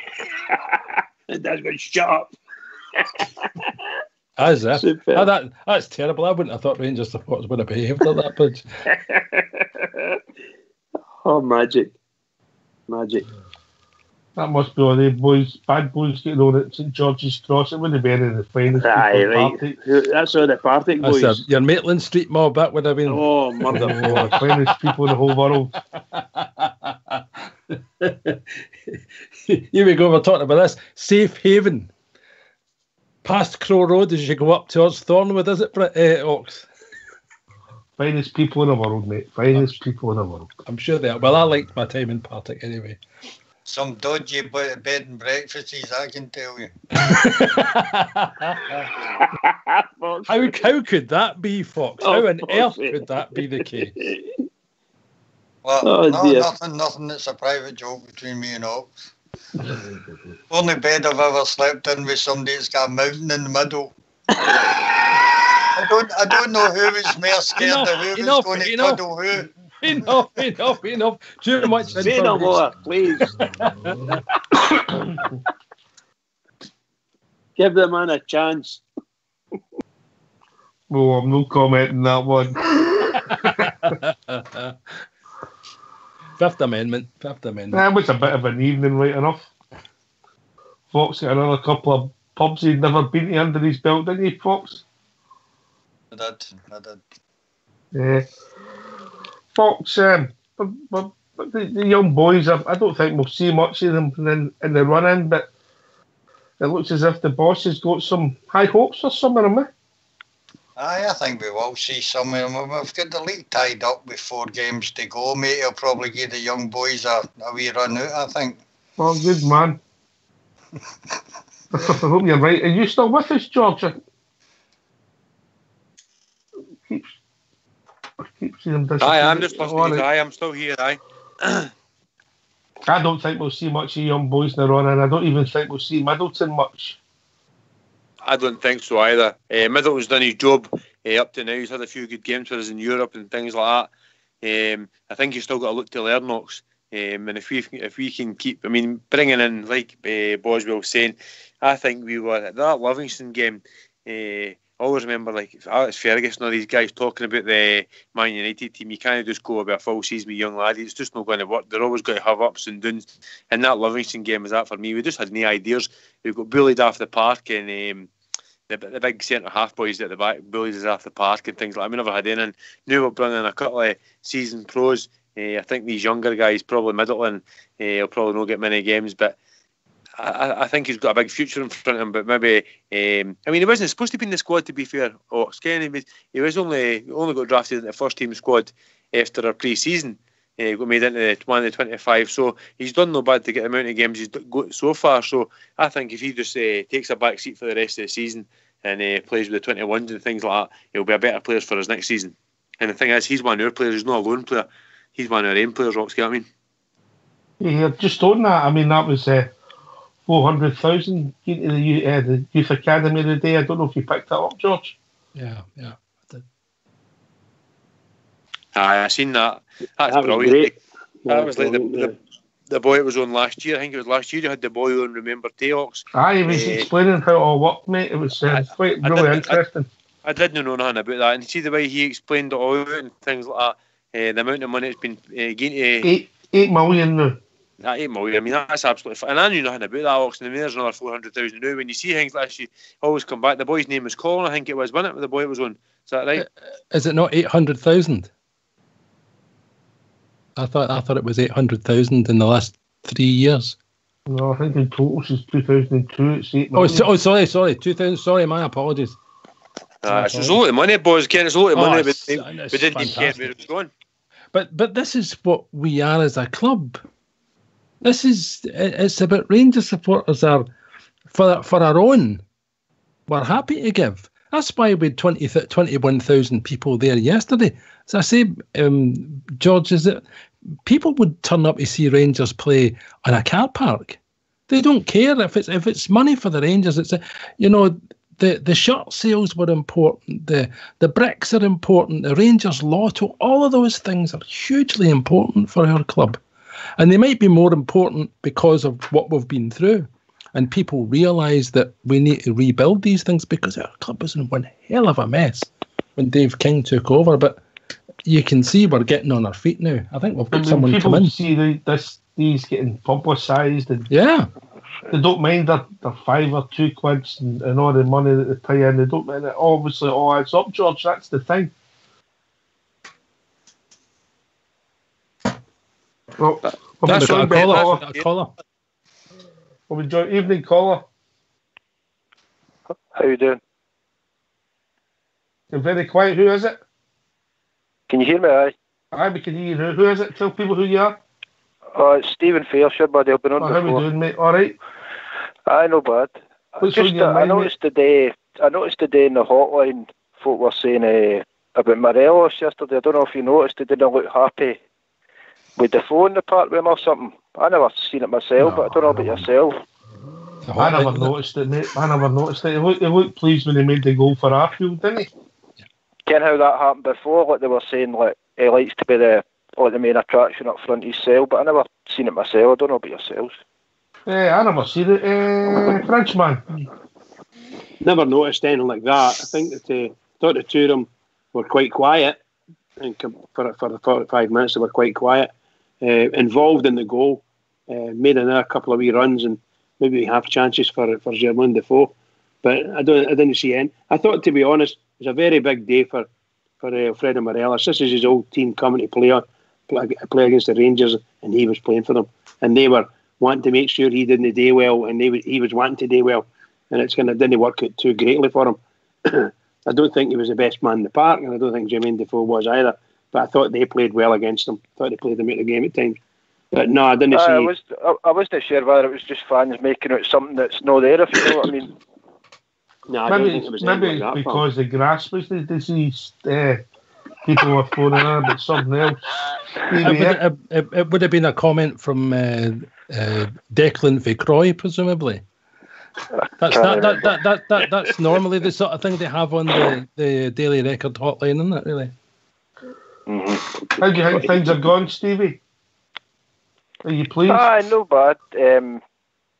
Defoe's a big name, and I'd rather go with the tested than the youth, I suppose. But I don't know, that boy they've got looks a player as well. But I'm quite happy with Defoe.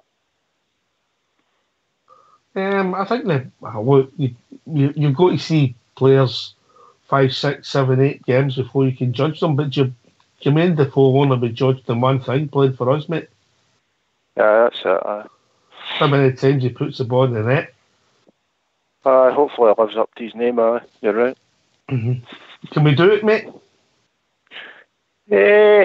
I'm pretty confident. More confident than other seasons, obviously. Aye, I get your commentary. I'm quietly confident or quietly scared. No scared. No. All right, no scared. Stephen, are we going to beat the Kelly on Wednesday? I seen we got them in the draw. That looks like that's quite a hard. I don't think we don't like playing in that plastic pitch. I don't think anybody does, to be honest. We'll beat them on Wednesday, but cup games are different, aren't they?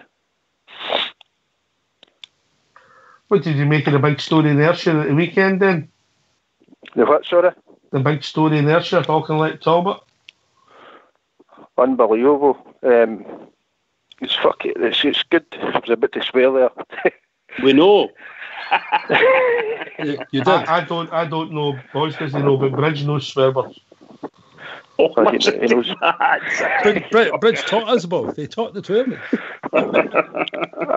He's got online tutorials on it. It's good that they got a Premier League team. Obviously they'll not expect to get into the game, but they'll make a lot of money off it. It's good for them, isn't it? Oh, they would have been hoping for one of the big two away, wouldn't they? Mm-hmm. You know, but some result, I was really shocked. I had a few pals at the game that says it was some scenes for a wee team, Ken.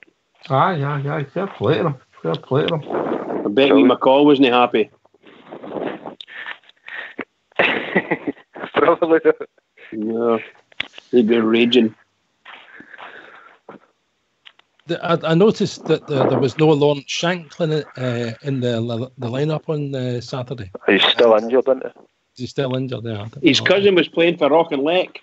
Was he? I bet there'll be a few choice texts thrown back and forth there. Well, there was another boy called Shanklin playing for Rock and Lech, so I'm assuming they're related in some way or other. Who knows, Bridge? But yeah, McCall wouldn't have been happy about that. But I think Ayr United are looking to get promotion, and so maybe they would see the cup as a distraction, but because they wouldn't win the cup, so they look and say, look, let's get out of the cup as soon as possible, and let's concentrate on trying to get promotion. But nah, maybe I'm kidding myself on about that. What sort of pressure is Jordan Jones under on Wednesday? I mean, everybody. Just to rhyme up what I mean. The fact is, everybody's claiming that he should be professional and everybody expects him that. If he was to score in a 1-0 win for Kilmarnock, mate, and they 3 points cost us the league, I don't think his life would be worth living at Ibrox. What do you think? Well, let's go back. Back to Stevie. Stevie, thoughts? On what he just said, well, I think they have to be professional. I think if that's one of our players and you can't going away at the end of the season, you'd still be expecting 100% of them. Fair comment, mate. You know what Possible? I give you Scott McDonald. Scott McDonald scored his last 2 goals for Motherwell against Celtic, who he joined in the season after. I think he joined them in the summer, so... And I don't know if that unduly affected him, but, you know, and they're much more grudgy than we are, so I don't know. I think the boy...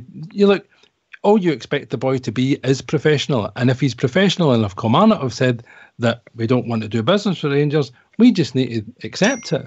It's as simple as that. There's nothing we can do about it. If he scores, and I would expect him to at least try, because that's what being a good professional's about. We just need to make sure it doesn't happen. That's all. Yeah. Bridgeman? Well, what can you say about that, to be honest? I think that Rangers fans will accept him, and I don't think they'll say too much. I don't think there's going to be much in this. If he scores against us, they're not going to... I would never say anything against the guy. He's a Kilmarnock player, and he's coming to us. I don't expect him to be any different from what he's been each time he's played in the past. I think he's always played quite a good game against us. He's not been the best player on the pitch, but he's always played quite a good game, and I don't expect anything different, to be honest. And I think that the Bears would accept the fact that if he scores a goal, he scores a goal. I just don't see that part of it. I don't see that part of it as a negative for the boy, to be honest. George?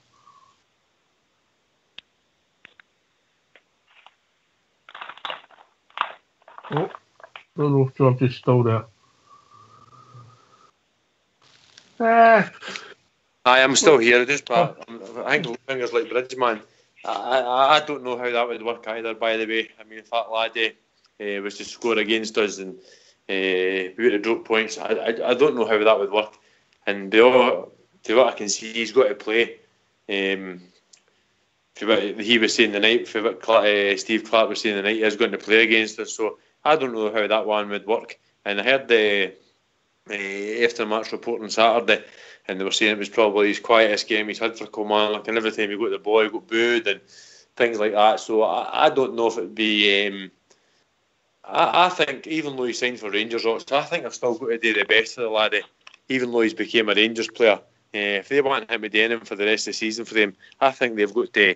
I don't think the laddie should be allowed to play against us. I think they should keep him out the hangman and try and get the best for them for the rest of the season. But I wouldn't like to be the laddie on Wednesday night, to be fair. That's 4 times I've got to play on the... On you go, boss. I never said anything. No, it was me. I was going to ask this question on the reverse. What happens if he misses a sitter against us? Well, he'll get more pelters from his teammates because absolutely. They just see it as a conspiracy. See, if he'd been going to Celtic, there would have been nothing said about it. It's just Scottish football hating itself to death. It's kind of situation normal. I mean, I don't know. Kilmarnock might not even play the boy. That's a good point, by the way. Would you play him, Boswell? I would play him if he was my player. And I couldn't care less where he goes. But as long as he's available to play for my team, I would have played him absolutely. Did you see what Steve Clark said? On you go. Let's go. Steve Clark, I think he'll 100% play him because he's come out and said if you boo him, you boo me. Basically, if the fans boo, they're booing him. You boo me, which is fair enough. I agree. I don't think he would say that if he's not going to play him. No, I agree, Stevie. Fox, you were coming in there, mate? I was just saying, young pre-contracts should be kept secret between the players, the agent and the club. And that takes away that sort of pressure onto a player that is going to transfer in the January for the next season coming in the summer. I think it's unfair on young players to put that much pressure on them. Any players, any age, as soon as they know they're going somewhere else, I think it's unfair. Aye. I think is this not thing about non-disclosure? Because there's a lot of things in the technical industry where you'll get people that will blog and they're given information before a product is released, and I think they call it an NDA, a non-disclosure agreement, so they can't say anything about it until the company say, yeah, you can say something after this time. And I think you might have a point there, Fox, but this is football, and it's people, agents. It's agents that cause this problem. But I think the other issue I'd suggest about it as well is that there wouldn't have been a problem had the boy been signing for Celtic or anybody other than us. It's just because it's us and it's trendy and fashionable to poke Rangers. That's just that's all it is. Stevie Clark fancies himself. It's as simple as that. And Kilmarnock feel that they're some kind of reasonable club as opposed to being a diddy club, which in fact they are. Let's not kid ourselves. Kilmarnock are they're a club that we should be stepping on in the way to going somewhere else. And the only reason they're getting upset about it is because it's us and it's fashionable. Well, what about the big riddle that was answered today about Scottish football then, Bridgeman? Oh, you mean the parquet pitch?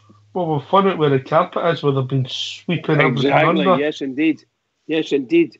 There was a smashing entry in Follow, but I can only see half of it now. I can't see all of the bit about Morelos and all that.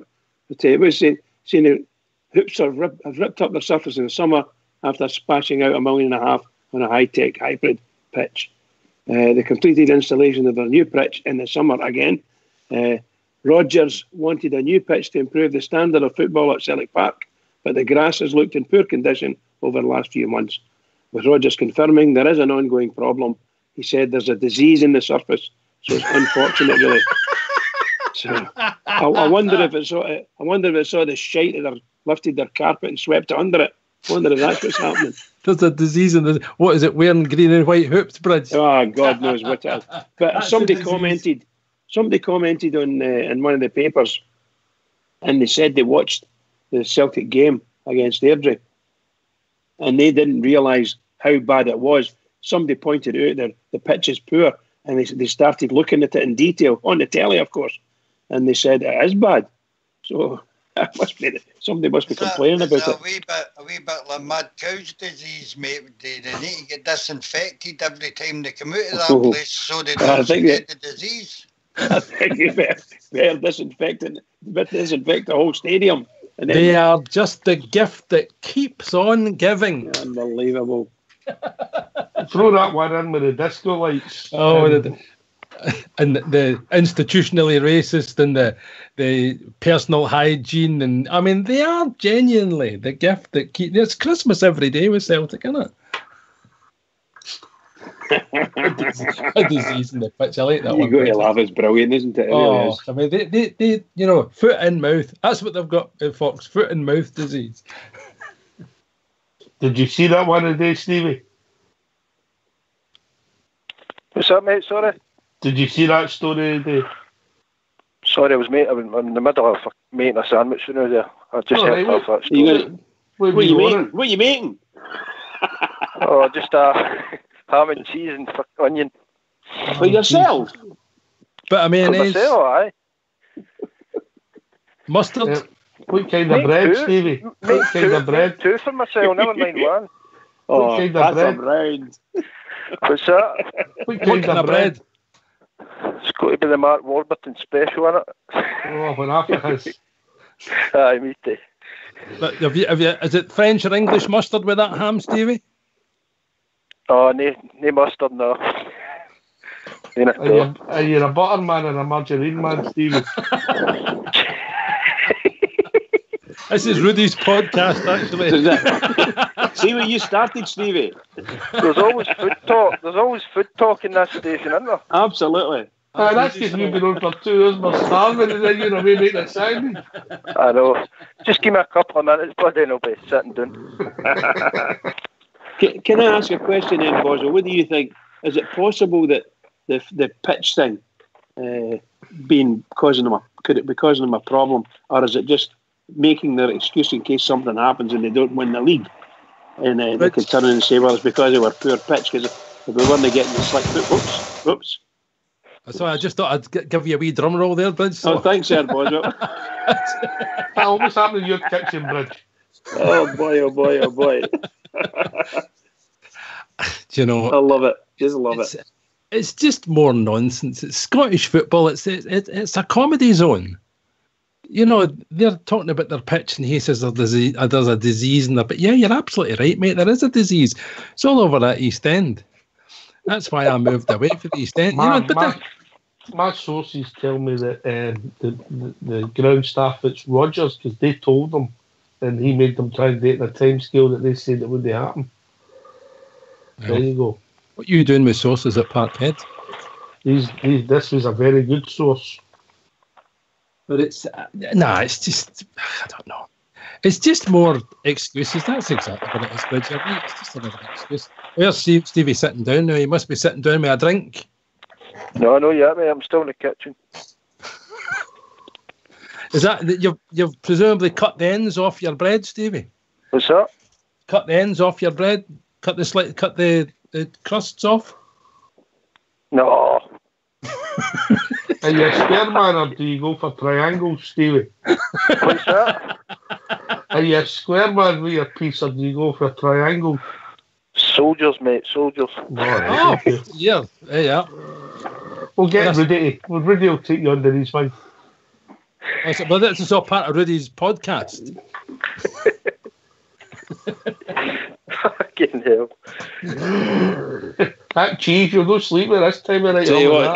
See what you started, Stevie? Oh, I'll sleep. I don't start till 2 in the morning, so plenty of time. 2 in the morning? You start at 2 in the morning?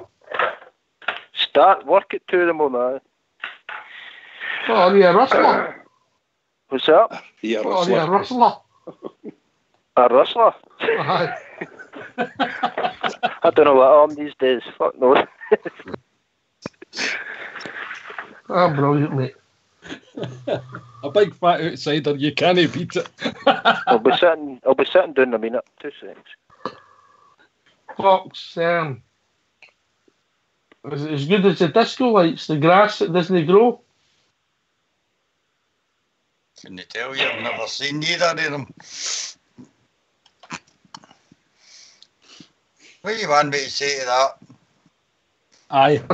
You must have chuckled today. Just say aye, Fox. You never go wrong. No, it just goes along with some of the other things that they send. Remember, they sent a letter out to their people about BO and everything else. It's just the usual calamity at Celtic Park, mate, you know. Comedy gold. It's comedy gold.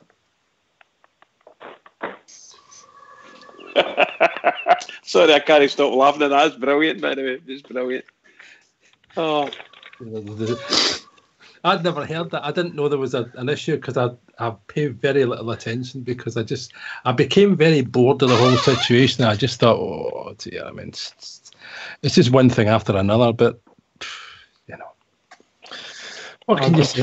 I did chuckle when I seen that. Oh, I mean, it's funny, but it's just Scottish football. It's the press in Scottish football. They just don't know what to be writing about because the last thing they want to write about would be football.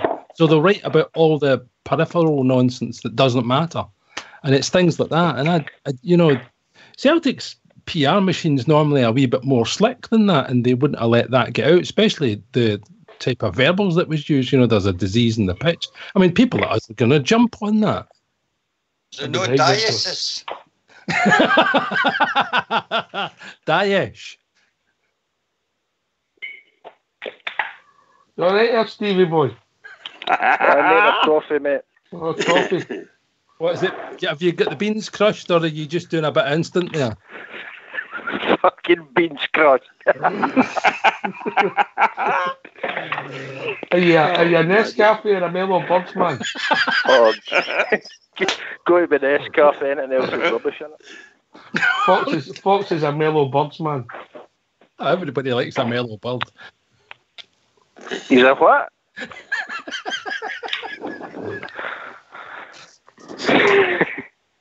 So is it coffee, mate, or proper milk? Proper milk all the way. Full fat, or half, or half change Might milk. as well go full fat. It's too late to worry now, isn't it?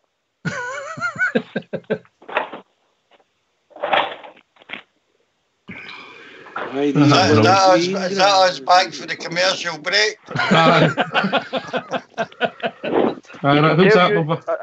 I take it you've been on for a while before I joined when we're talking about coffee now. Aye. Stevie boy. It's a Monday night. What do you expect?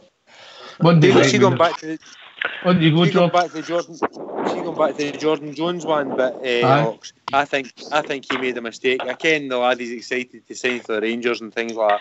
See him out and putting that he's posting Twitter and Facebook and that. I think that was just a bit silly. If that was a Rangers player doing that, let's say that was Tavernier or something like that, signing with a team on a pre-contract and he done that, he wouldn't be able to play for Rangers again.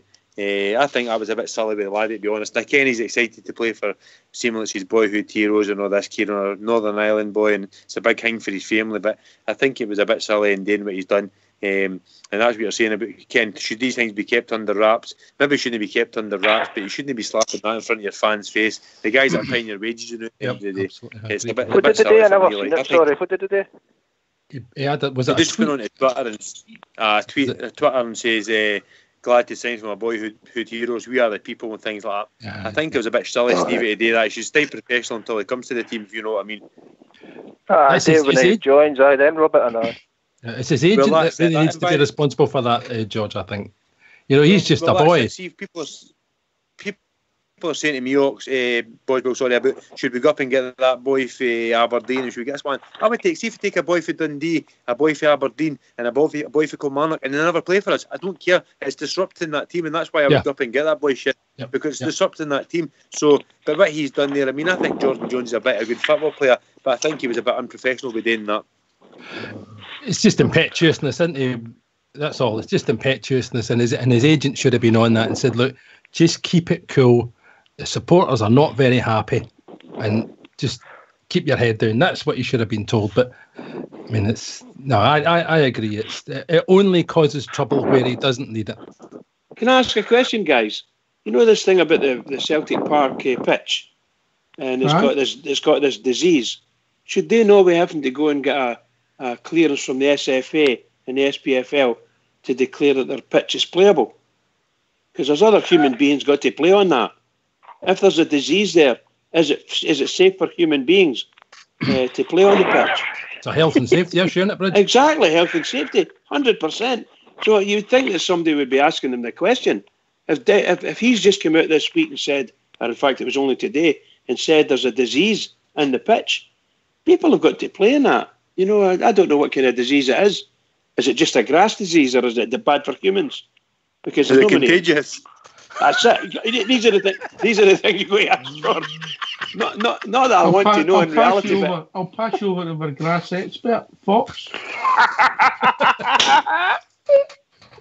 Brilliant. I'm not even answering that. No, you need to answer it, Fox. It's a genuine question. Oh, no. Don't know nothing about grass. It's not the grass, it's a disease that's in it. I've got a genuine question. Oh, go on. On you go, Stevie. Am I diseasing one of these turnips tea cakes or two after the sun? Turnips tea cakes, huh? Right. You're good to yourself, isn't he? What's that? You're good to yourself. That's it. Stevie, who's been the best players for you so far in our team this season for you personally? I don't know. I was just going to touch on that. Who do you call it? Jones. I think that's just for the future. I think. I don't think he'll not come in and get the shot straight away if Ryan Kent said. I don't think. To be honest, I've watched him. I think he's one for the future, but he'll not come in and get the shot straight away. Wouldn't I think? What do you think? I'm going to be a wee bit controversial here. As much as we like Candias, I think the one that Stevie G's trying to improve the quality is his own Candias. Get somebody in with it. Candias, the worst bit of Candias' play is his final ball. So I think you might find that somebody could end up playing on the right, be Jones or Kent. There you go. Wee bit of controversy there. He's got cracking work rate, but I don't know about his final ball. I'm the same. George, you mentioned Candias earlier on. That's a wee bit different. I like Candias' work rate, Ox.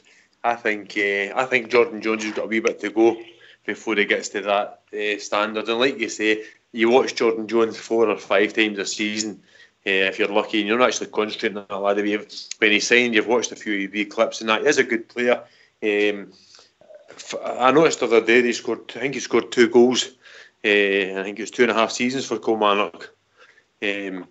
So I think it's going to be harder for him to actually come to Rangers and play with Rangers than it is playing against them. So I hope the lad that comes and does well for us. But my honest opinion, by the time he comes to us next season, I would like to think we're at that next level again, and he'll probably not get a game with us. But taking a punt on a guy who are probably going to give, I don't know, $3,000 a week, $4,000 a week wages to isn't a big issue, because at the end of the day, if he comes and he doesn't do it, we can put him on again. But I would like to think we're going to be that next level again. And I do like Candias, but if we can get somebody to take Candias' place, I think he'd boot the team as well. But Ryan Kent for me is definitely one I'd try and do everything possible to keep him in the team, keep him in the squad anyway. Ridgeman? Yeah, I have to agree with George, although I would say that that young lad, Jordan Jones, if he's coming to Rangers, obviously the coaches and the manager need to speak to him. One about the record, shall we say, is what's the daisy? What's happening here? Somebody was coughing a bit. No, I just think he's got a reputation for diving, and he needs to watch out with that with us, because he'll get as soon as somebody touches him and he tries to get down, every time he gets down he's going to get booked. So he's got to watch out for that, simply because he plays for Rangers. But I think he'd be a really good target for him is to take over from Candias. Candias is 30? I think he's 30 now. So within the next year or two, he's got a good target for him is to take over from Candias on the right. I think it'd be a good shout for that. Good luck to the boy anyway. Really good luck to him. I don't mean on Wednesday night, of course. I mean good luck to him. Wrong close. Anyway, gentlemen, we've reached the time of the evening. Ridgeman. Another wonderful night talking about football and everything about Rangers, and Stevie's given us a running commentary on his sandwiches. You couldn't ask for anything better than that.